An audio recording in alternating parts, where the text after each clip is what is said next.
Law of attraction అనేది relatively ఒక 20-25 ఏళ్ళుగా బాగా ప్రాచుర్యం పొందింది. మీ జీవితంలోకి లా ఆఫ్ అట్రాక్షన్ ఎలా వచ్చింది, మీరు ఎలా చూసారు దీని మేనిఫెస్టేషన్? అమ్మ, నేను సత్యం కంప్యూటర్స్లో వర్క్ చేసేటప్పుడు 2007-8లో ప్రతి వాళ్ళు నాకు చెప్పారు సీక్రెట్ అనే బుక్ వచ్చింది, సీక్రెట్ అనే సీడీ వచ్చింది, చదవండి అంటే న్యాచురల్ నేను ఒక ట్రైనర్ స్పీకర్ కాబట్టి అదొకసారి బుక్ కొనుక్కుని నేను ఏదో ఢిల్లీ ట్రావెల్ చేస్తుంటే చదివిన తర్వాత నాకు అనిపించింది ఒకే ఒక్క లైన్ అందులో, మన వేదాలు ఉపనిషత్తులు మన పెద్దలు చెప్పిందే యద్భావం తద్భవతి. ఇదే secret book. What you Dzire is destine to happen. చిన్న పాజిటివ్, నేను ఇక్కడి నుంచి అక్కడి దాకా నడిచి వెళ్తాను, మీరు నడిచి వెళ్తారు. నేను అక్కడికి వెళ్ళే లోపల పడతానేమో, పడి తీరుతారు. మీ మనసులో ఎంత దృఢంగా మీకు విశ్వసిస్తారో, ఎందుకు బెన్ ఫ్రాంక్లిన్ అప్రోచ్ అని ఉంటుంది. 21 days మీ సబ్ కాన్షియస్ మైండ్లో కనుక మీరు ఏదైనా పని చేయాలి అని మీరు పెట్టుకున్నారనుకోండి, 5ంటికి లేవాలి అని 21 days అలారం పెట్టుకోండి 20 రోజుల పాటు. 21 రోజు అలారం లేకుండా మీరు 5ంటికి లేచి తీరుతారు. Because you wanted it. Correct. So మనం ఏం చేస్తున్నాం, లా ఆఫ్ అట్రాక్షన్ని నెగటివిటీని, వాడు చచ్చిపోవాలి, వీడు నాశనం అవ్వాలి, ఏదో ఇది కావాలి, అన్ని నెగటివిటీలే మనం అట్రాక్ట్ చేస్తున్నాం తప్ప పాజిటివిటీ అట్రాక్ట్ చేయట్లేదు. ఆ పాజిటివిటీ ఎలా వస్తుందంటే మన మైండ్లో వస్తుంది. అవును. ఒక బ్రహ్మకుమారి ఒక ఆవిడ ఒకసారి చెప్పారన్నమాట.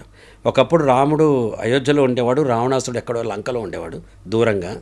కొంతకాలానికి కృష్ణుడు కంసుడు ఒకే ఇంట్లో ఉన్నాడు, దుర్యోధనుడు ధర్మరాజు ఒకే ఇంట్లో ఉన్నారు.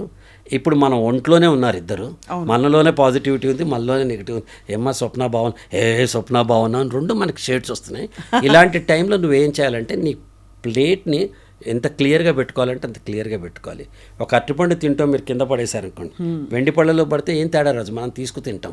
చెత్తబుట్టలో పడితే మనకి పనికిరాదు. నీ బ్రెయిన్ వెండి పళ్ళల్లో ఉంటే అరటిపండు అనే అవకాశం, ఒక పాజిటివ్ థాట్ నీకు పనికి వస్తుంది. నీ బ్రెయిన్ చెత్తబుట్టలో ఉంటే ఎంత మంచి అవకాశం వచ్చినా వేస్ట్ అయిపోతుంది. So law of attraction is please know what you want, right it. How do you know what you want? TDC, thinking, doing, communicating. 3 dimensions of leadership, 3D leadership. మనం థింకింగ్ డైమెన్షన్కి ఎవడో ఇయ్యం, doing డైమెన్షన్కే మనం వెళ్తాం. కట్టప్ప బాహుబలిని ఎందుకు చంపాడో మనందరికీ suspense, Rajamouli గారికి కాదు కదా, ఆయన థింకింగ్ కాబట్టి. ఆయన ఆల్రెడీ కథ అనుకున్నాడు కదా. మనం కూడా థింకింగ్ డైమెన్షన్ కొంత టైం కేటాయించుకోవాలి. ఇది మెయిన్ సార్, మోస్ట్ యూస్ఫుల్ ఇది. బికాస్ మనకి ఏం కావాలో తెలిస్తే అంత పెద్ద ప్రాబ్లం ఉండదని నాకు అర్థమవుతుంది. కానీ ఏం కావాలో తెలుసుకోవడం ఒక పెద్ద అన్వేషణ. చిన్న ఎగ్జాంపుల్, అందరికీ అర్థమయ్యే ఎగ్జాంపుల్ చెప్తా, ఎందుకంటే డిఫరెంట్ లెవెల్స్ ఆఫ్ ఆడియన్స్ ఉంటారు కాబట్టి చెప్తా. హోటల్కి వెళ్ళి నువ్వు ఎంత క్లియర్గా ఉంటావు, నా పెసరట్టు కావాలి, పాస్తా కావాలి, లేకపోతే పిజ్జా కావాలి, ఇంత క్లియర్గా ఉంటావు కదా. నీ ఫ్యూచర్ ఏంటో నువ్వు ఎప్పుడైనా ఆర్డర్ చేసుకున్నా? But I have read somewhere sir, correct me if I'm wrong, imagine life beautiful and perfect. Page తిరగేస్తే now understand that the ease has imagined it much more beautiful and much more perfect than you have. అనే ఒక philosophy కూడా నాకు చాలా నన్ను ఆకట్టుకుంది. మనం ఆలోచిస్తే మానవ నిమిత్తంగా లిమిటెడ్గా ఆలోచిస్తాం కదా. మేబీ భగవంతుడు మన రెడీనెస్లో ఉండడం తప్ప మనం ఏం చేయగలుగుతాం? నేను ఒప్పుకోనమ్మా. ఒప్పుకోరా సార్? నేను ఒప్పుకో. ఓకే, భగవంతుడు అక్కడే ఉంటాడు. పొద్దునే లేచి పులి అంటుంది నాకు ఆకలి వేస్తుంది, నాకు జింకని ఆహారంగా ఇయ్యి అంటుంది. జింక లేచి భగవంతుడా నేను ఇవాళ పులికి ఆహారం కాకుండా కాపాడు అంటుంది. భగవంతుడు ఎవరిని నమ్ముతాడు? పులికి హెల్ప్ చేస్తే జింక చచ్చిపోతుంది, జింక హెల్ప్ చేస్తే పులి మాడిపోతుంది. నిమిత్త మాత్రుడు మాత్రమే భగవంతుడు. మన కాళ్ళలో సత్తు తెచ్చుకుని పులికి దొరకకుండా మనం పరిగెత్తాలి, మన కాళ్ళలో సత్తు తెచ్చుకుని జింక కావాల్సిన విధంగా మనం పరిగెత్తాలి. సో మీరు నెరేటివ్ని కంప్లీట్గా ఆపోజిట్ చేశారు, which is very interesting, very very interesting. అంటే నేనేం చెప్తున్నానంటే అమ్మా, భగవంతుడు ఉన్నాడు, మనకంటే పైన సూపర్ పవర్ భగవంతుడు ఉన్నాడు కాబట్టే మనం ఇట్లా చేయగలుగుతున్నాం. భగవంతుడు లేకపోతే మనం చేయలేం. కానీ ఆ భగవంతుడికి ఈ జన్మకి ఒక రీజన్ ఉంటుంది, ఒక పర్పస్ ఆఫ్ అవర్ బిజినెస్ ఉన్నట్టు పర్పస్ ఆఫ్ ఏ లైఫ్ ఉంటుంది. ఆ పర్పస్ని మనం అర్థం చేసుకోవట్లా. అది కరెక్ట్. ఆ పర్పస్ నేనైతే అర్థం చేసుకున్నానమ్మా. నా పర్పస్ ఏంటంటే 10 మందికి ఆనందం. నన్ను చూస్తారు ఎవడో అంతేగా అంటాడు, నవ్వుతారు. మిగతా వాళ్ళు ఫోటో అంటే ఏమంటారు, నేను రమ్మంటా, ఫోటో తీసుకోమంటా. ఎందుకంటే వాడికి నన్ను చూస్తే ఆనందం ఉంది కదా. ఎంత కష్టంలో ఉన్నాడో నా మొహం చూసిన ఒక సెకండ్లో వాడు మొలరే అంతేగారా అని అనుకుని నవ్వొచ్చింది కదా. That is the purpose of my life. నేను ఇలా మాట్లాడుతున్నా, ఎవరో ఇంత 1,00,000 మంది చూడొచ్చు, 99,99,000కి నచ్చకపోవచ్చు, ఒకళ్ళకి నచ్చచ్చు. That is my purpose. So you identify your purpose. భగవంతుడి మీద అన్నీ వేయద్దు.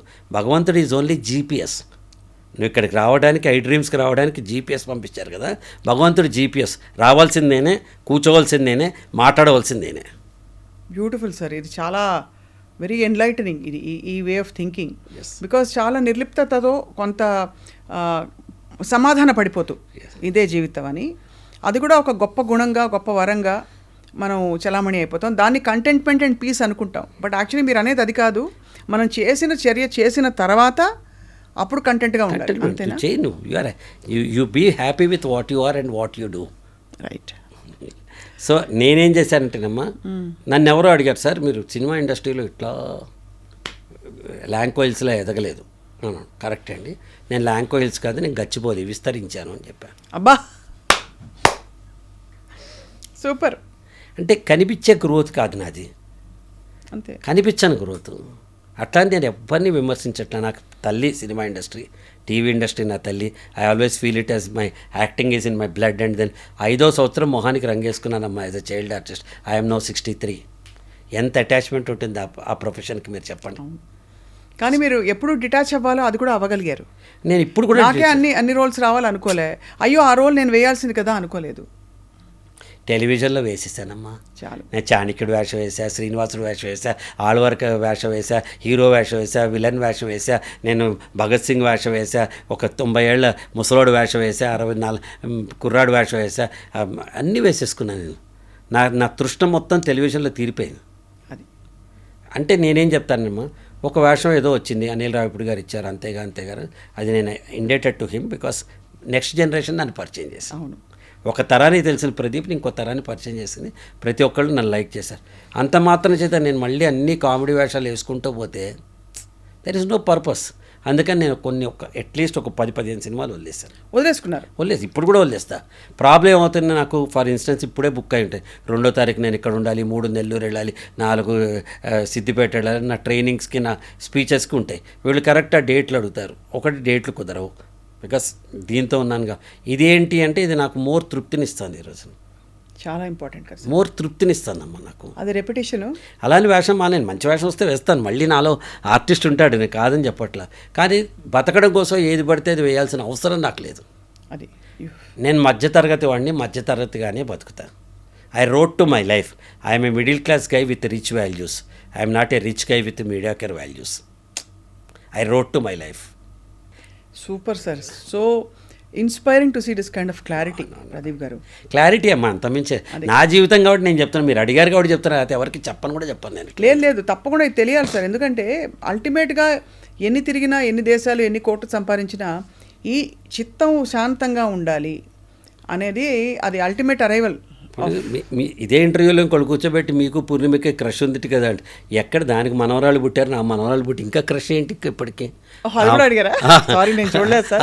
ఇంతకీ ఉందా సార్? నాకు అదే భయం, ఇంటర్వ్యూకి వస్తే ఇట్లా మాట్లాడమంటే 4 గంటలు కాదు 5 గంటలే నేను మాట్లాడగలుగుతాను. మళ్ళీ అక్కడికి ఒక పెద్ద దాన్ని ఏమంటారు, మీరు థంబ్నెయిల్ పెడతారు, ప్రదీప్ భార్య ఎవరో తెలిస్తే ప్రదీపే ఆశ్చర్యపోతారు, ప్రదీప్ భార్య ఎవరో తెలిస్తే ఆశ్చర్యపోతారని పెట్టాడు. నేనే ఆశ్చర్యపోనరా బాబు, మీకేంటి షాక్ అన్నా. How does it make a difference? Okay, పీపుల్కి ఇంక్విజిటివ్నెస్ ఉంటుంది, వీడి భార్య ఎవరు, పిల్ల, ఫైన్. దట్స్. ఇంతకీ సార్ పూర్ణిమ గారు ఎక్కడున్నారు? చాలా హైదరాబాద్లో ఉంది. You can interview her, I can give her number. నేను ఇస్తాను. తను షీఈ్ అ వండర్ఫుల్ గర్ల్, అమాయకురాలు. వాళ్ళ ఆయన కూడా రతన్ చాలా మంచివాడు, మా ఫ్యామిలీ ఫ్రెండ్. వాళ్ళ పిల్లలు అంతా we keep on interacting with each other. అమాయకురాలు అంతే, ఇంకా పసితనం పోలా పూర్ణిమకి ఇన్నేళ్ళు వచ్చిన. చాలా అసలు మెమరబుల్. శ్రీవారికి ప్రేమలేఖ, ఎన్ని సినిమాలు, పెద్దమందారం, 4 స్తంభాలాట, మాపల్లిలో గోపాలుడు, ఇంట్లో రావయ్య, వీధిలో కృష్ణయ్య, మంచి మంచి సినిమాలు చేసింది తను. అండ్ ఆల్సో ఆ పాటలన్నీ ఇంకా గుర్తు సార్. ఇంకా మంచి పాట గోలుకొండ ఎగిరి పడుతుంది అది. తర్వాత మీరు శ్రీవారికి ప్రేమలేఖ, ఆఫ్ కోర్స్ తొలిసారి మిమ్మల్ని, అది ఇంకా అసలు ఒకటి కాదు, చినుకులారాలి, అది కూడా గుర్తు మాకు. సో పూర్ణిమ అంటే నేనేమంటా, అలాంటివి నా ఉద్దేశం. ఇప్పుడు ఇంటర్వ్యూ అంటే నేను భయపడేది కూడా అదే. ఏంటంటే ఎంతకాలం చెప్తాం, ఇప్పుడు కొన్ని 100 ఇంటర్వ్యూలు ఇచ్చి ఉంటాం, ఎప్పుడు పుట్టా, ఎప్పుడు పెరిగా, ఎప్పుడు చేసాం. కొత్త డైమెన్షన్లో నువ్వు అడుగుతున్నా, I'm very glad for that. Thank you sir. I really want to know, because I feel అల్టిమేట్గా ఇదే. ఎంత తిరిగినా ఆ ఫార్మర్కి అది చెప్తారు కదా, అంతా తిరిగి నేను ఇక్కడ వచ్చి నువ్వు చేసేది లాస్ట్లో చేసే ఇప్పుడే ఇప్పుడే చేస్తున్నాను చేస్తున్నా అంటారు. కరెక్ట్. అంటే అఫ్ కోర్స్ మీరు అన్నట్టు మానవ ప్రయత్నం. ఇంకో కొత్త విషయం వాళ్ళు నేర్చుకునేది ఏంటంటే భగవంతుడికి ఏదో అర్పించుకోవడం అంటే మానవ ప్రయత్నం లేకుండా ఉండదు ఏది. అది కూడా చాలా క్లారిటీ కన్విక్షన్, ఒక యుద్ధ ప్రాతిపదికన ఆ ప్రయత్నం ఉండాలి. అది ఉంటేనే కదా మనం వీళ్ళు సెల్ఫ్ ఇప్పుడు నేను రాసుకున్నామ్మా, నాకు ఇప్పుడు నాకు 63, ఇంకో 2 years తర్వాత కమర్షియల్ లైఫ్ నుంచి విత్డ్రా అవుదామని అనుకుంటున్నాను నేను, ఇంకో 2 ఏళ్ళ తర్వాత. అనగానేమి అనగా ఏమి అంటే డబ్బు తీసుకోకుండా 10 మందికి మంచి చేయుట. ఓకే. ఇప్పుడు ఏదో ఒకటి ఆశిస్తాం కదా మామూలుగా బతకడానికి, ఆఫీసు, ఎస్టాబ్లిష్మెంట్, మనము, పిల్లలు, కోరికలు. మనిషి ఎవడైనా అందులో భావబంధంలో ఇరుక్కునే ఉంటాడు ఎవడైనా. రెండో కోణం ఏంటంటే నేను ఫ్రీగా చేస్తా అంటే అరే వీడు ఖాళీగా ఉన్నాడు కాబట్టి ఫ్రీగా చేస్తున్నాడు అనే రెండో డైమెన్షన్ ఒకటి కొత్తగా మొదలవుతుంది. ఇప్పటికి కూడా ఏం చేస్తానంటే ఒక 3 days in a month poor schools కానీ, పూర్ కాలేజెస్ కానీ, అంటే people who cannot afford to pay me money, అక్కడికి వెళ్ళి నేను ఫ్రీగా ట్రైనింగ్ చేస్తాను.